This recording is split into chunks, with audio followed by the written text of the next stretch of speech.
at the Amex Stadium. Manchester United moved back up to 5th, still on 52 points, above Wolves on goal difference, and 2 points behind Chelsea, having played that game more. For Brighton, well, they stay in 15th, still some 6 points above the relegation zone. And incidentally, they go to bottom club Norwich this coming Saturday.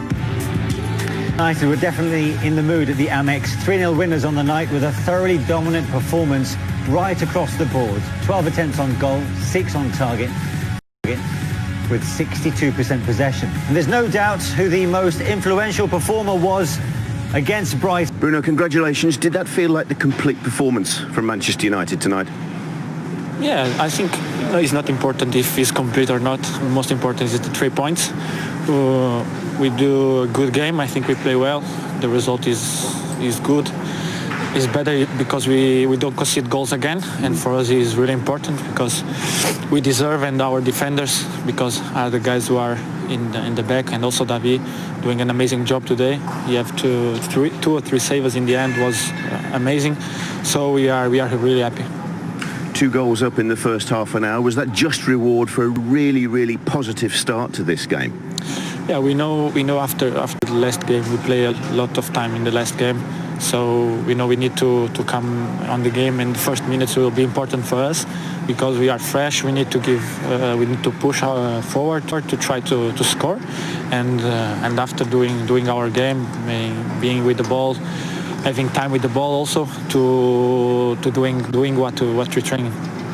You had a little bit of good luck on the first goal with a deflection, but Bruno, how special was that second goal, both the build-up and the execution? So I was lucky in the first goal, but also the keeper was lucky in my first shot. The ball take the post, so I think I'm happy. So it was amazing, but it was a good job from Paul in the first goal. The ball come back for me. He knows I will be there to shoot. And the second goal was amazing assist from Mason, amazing pass, and I do a good shot. Of course, I'm really happy for my goals, but I'm more happy for the result because the team deserves this, and we are fighting for the place in Champions League, and we know we can achieve this. We want to be in the first places to be in the Champions League next year. You mentioned your combination with Paul on that first goal. Just how excited are you, Bruno, by the prospect of forging a midfield relationship with him? No, of course, Paul is an amazing player, but I don't want to talk too much about me and Paul because it's not fair enough for the other players or other teammates. I think Paul think in the same way. We are really happy when we play together, of course, but I'm happy to play with everyone. Of course, Paul has such good qualities, and we know he's so much important for us, and I think we can combine together. We have qualities, and we can play together. But also we know we have some teammates who can do very well when we are out or when we play with the other one. And I think it's not fair enough for the other guys if we talk just about me and Paul, because Fred and Scotty, they do an amazing job before the stop. Nemanja is a guy who's doing very well, and also Andreas and Jesse, who can play number 10, or Juan. They have such a good qualities, and they give a lot for the team. And I think it's not good enough. It's not fair enough to play and talk about me and Paul. We are a team. We're training together. They push me to do better. They push Paul to do better. I push Paul. Paul push me. So I think at the end is a teamwork. Bruno, well said. Very well played tonight. Thank you. What a performance from him tonight. He's clearly very modest and very humble too, Dion. It's just nice to hear that he's so good. He's getting goals, he's getting assists, but it's still not about him. And for him to say it as well as, he's probably that kind of person, but he's said it out loud. He wants people to know it's not just about me and Paul. Yeah, we're okay, but other people, for us to do our job, he's mentioned Matic and McTominay and the other players. It's all about a team effort, you know what I mean? He's classy, isn't he? Yeah. He's classy on the pitch, but his interviews are about Fred, McTominay, Matic, the people around him that actually give him the platform to play. And I think we'd all agree that Fernandes, Fernandes and Pogba are the star players. They're the ones. I mean, Dion made a great point off. The minute that them two went off, we got a bit bored because the quality went off the field. They are the star players, but ultimately, we said, I think Matic is playing really well, and it's giving them the platform to play. He's a class act, and I think if he can maintain this, he could become one of the great players for Manchester United. Interesting you say that, because after Pogba and Fernandes went off, Brighton seemed to fashion a couple of decent chances, which almost spoke volumes at the time. But let's have a look at the first of both of Fernandes' goals. I mean, a touch of fortune in the end, in that it came off a deflected effort, but he finds himself in the right positions, doesn't he, to score these goals? He does. We spoke at half-time about that ball there went out. We'll probably see it again in a minute, but you know, it's about the positions that he takes up. It's about the rhythm of the play, the passes that they take. You see, they're always combining with each other. They trust each other with the ball. They're playing with confidence, the three central midfield players. Shaw, I thought, had a really good game tonight as well. And it was just like it was the whole probably first 60, 70 minutes. Shaw gets to the byline, cuts it back. And when it comes to Fernandes, he gets a little bit of a deflection, a little bit of luck, but at the moment he's just riding the crest of a wave. I think it's. You see it a lot. You see when players are scoring goals, and you look at the other side of their game, you do find that they tend to work really hard.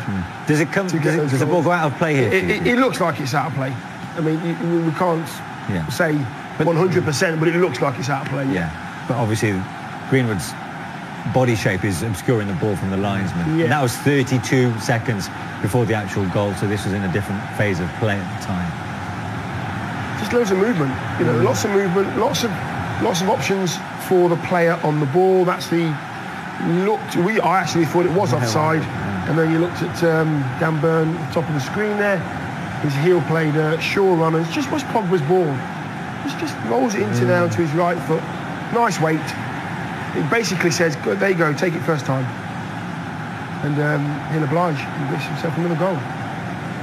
Made a huge impact, hasn't he? Yeah. Huge impact with his goals, his assists, his play. Do you know what? I think if they keep Pogba and Fernandes fit from now to the end of the season, United got a great chance of finishing in the top four. Yeah. I think he's a team full of confidence tonight. Yeah, I think so. I think they're full of confidence and, of course, full of quality as well. I think the boys played some exceptional stuff. I think it's always hard to play against Brighton, Graham's team, to keep the ball well. We pressed well, and I think we started really well, and was just waiting for that moment to get a goal, and Mason's first was brilliant. It was. You've been calling on your strikers, haven't you, to score more goals, even more goals to stay in the team. How did you feel Mason Greenwood answered that call tonight? I played fantastically. He's a young kid, and he's a special kid, so we know when he gets faced open, looking forward, he's dangerous. But then I thought his hold-up play and his general play as well, link-up play today was great. Was it a goal that you would have been proud of? Yeah, definitely. He's got a knack of that. He can go inside, he can go outside. He's just as good with his right foot as his left foot. So he's developing into a fine player. 2 more goals tonight from Bruno Fernandes. How enjoyable was that second goal, both the build-up and the execution, to witness as manager? Well, you know, good defending on a set play, and we know we've got pace. We want to counter quickly. We want to go forward quickly, and great pass by Nemanja, great cross by Mason, and fantastically finished by Bruno. So very, very happy with all the goals, to be fair.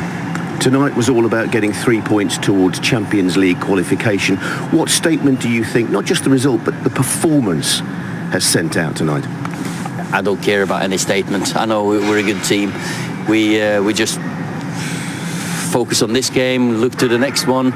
Now it's Saturday, Bournemouth, so we've just got to recover. Great to get the 3-0 early, so I can take Bruno and Luke off, because they've had a hard weekend with 120 minutes in the cup. So that worked out well. Ollie, well done tonight. Thank you. He plays and he speaks like a professional. Yeah. Do you know what I mean? It was a professional performance by United tonight. Took the players off that were affecting the game, looked after them. But the whole thing about the performance was very professional. We'll come away remembering the third goal, Bruno Fernandes' second, which was in many ways, Phil, vintage Manchester United. It was. When you talk about the United of old, this is it. It comes to Matic, 2-touch out wide. This is Mason Greenwood. I think I said Rashford at half-time, but Mason Greenwood going down the wing, spots Fernandes at the far post, inch perfect. And that was unbelievable counter-attack play from one end to the other with speed, with quality. I mean, this pass from Matic, we've not spoke about Matic in this yet, but that pass is fantastic. And Greenwood, who I thought was great all night beyond. Yeah, just all night beyond. Yeah, just 2 touches. Matic, touch, 1 touch from Mason. And he has a little look up and he's thinking, if I just leave it in front of him, he can come on to this. And you know what?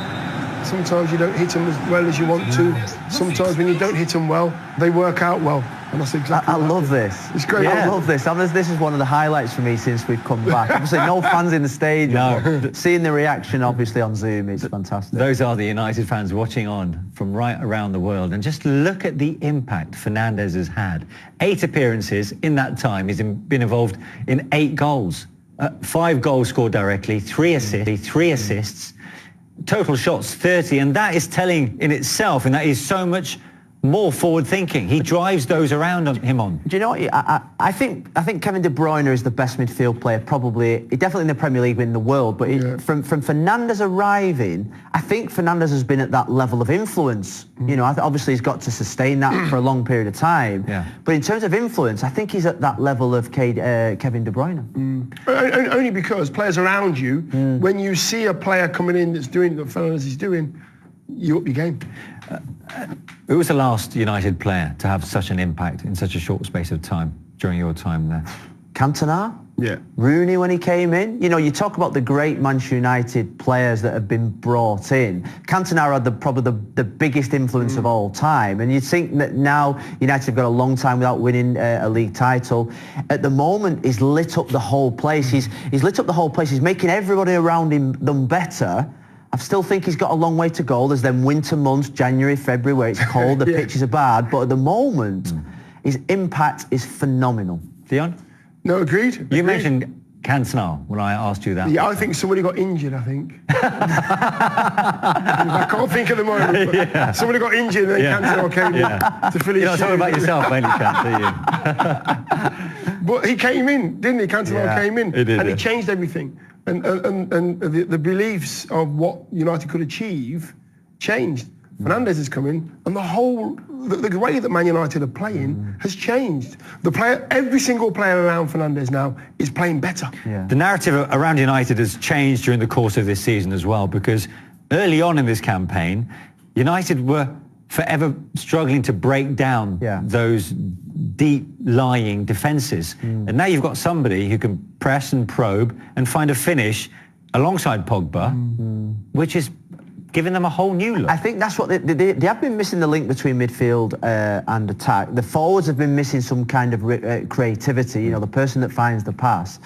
You look at the great teams, they all have someone that can unlock the door, someone with a bit of creativity. And I think probably over the last 7 years, that's probably been the missing, probably biggest chink in terms of sign someone that can win you a league title, sign someone that can unlock the door, sign someone that can connect the whole team. He at this moment in time, and I don't want to go too overboard, but he at this moment in time is that good because his stats prove that. Yeah.